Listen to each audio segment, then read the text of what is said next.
Be ready. 5 seconds. Start.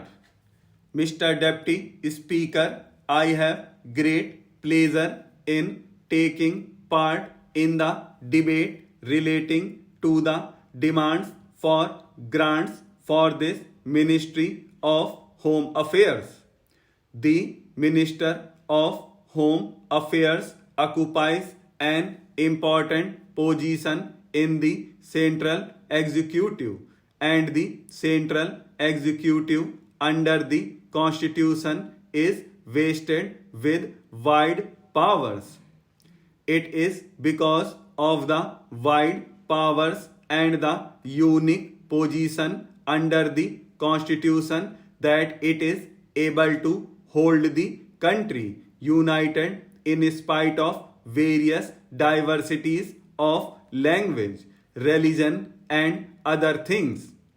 Therefore, this unique position should not be disturbed even when we think of amendment to the Constitution at any time.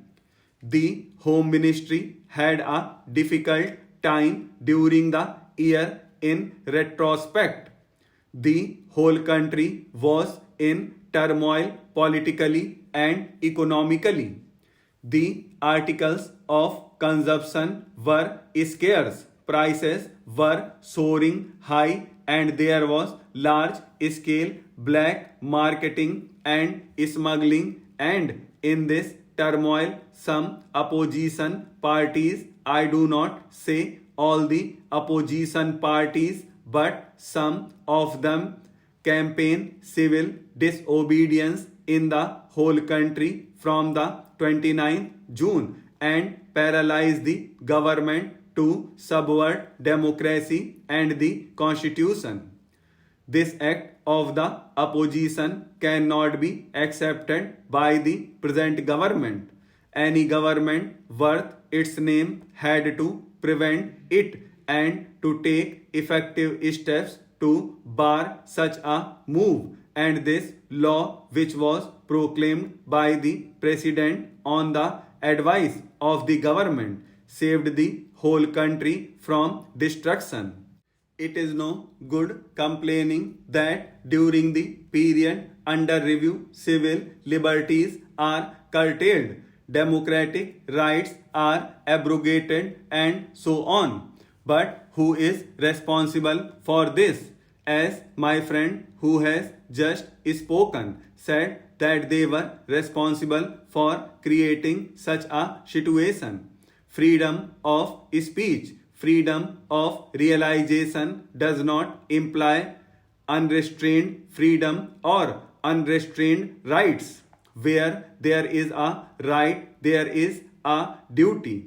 Every right has to be exercised in such a way that it does not cause any hardship to the other who has the same right.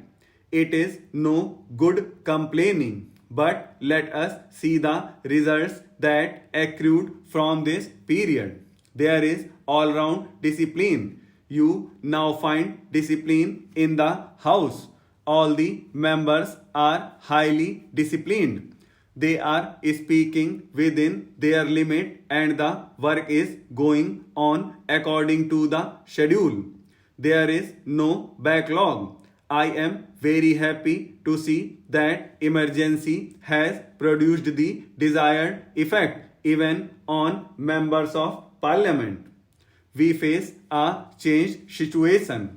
I am told, and I hope this figure is correct, that since 1962 there has been only a 5% fluctuation in the voting, and yet it has created a tremendously changed picture.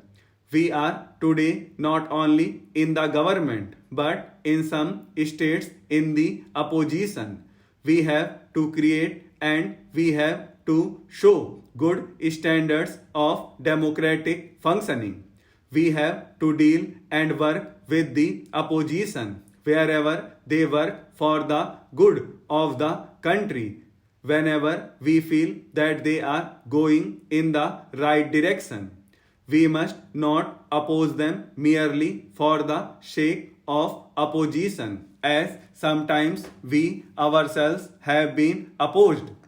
In our organization, we must renew our faith in the path of democratic socialist functioning. I do not want to go at this time into matters of policy.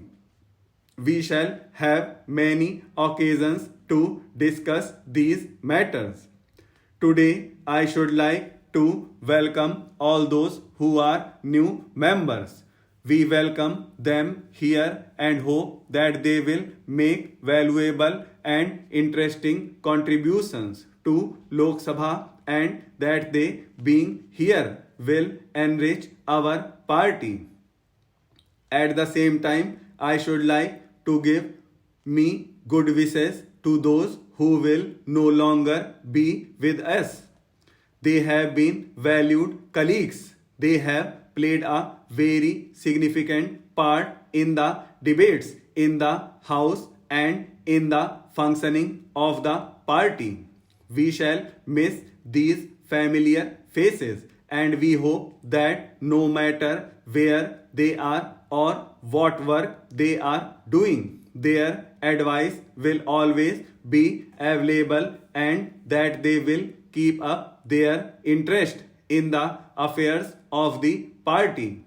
Much work has to be done not only in the legislature but at all levels. And this again is something which we must all work out under the guidance of the Congress President and other leaders. When I got up, I had many things to say to you, but I must confess that I am so moved that I have no words really except to thank you once again for the confidence which you have placed in me. I should like to tell you that this burden is a tremendous burden and it is a burden which cannot be borne by one person alone, not even by one person and a few colleagues in the cabinet, but by the entire party here and the entire party all over the country. We must treat these problems as our problems. As I said, we have made a good beginning. Let us not hesitate to give advice or suggestion. Let no one feel isolated.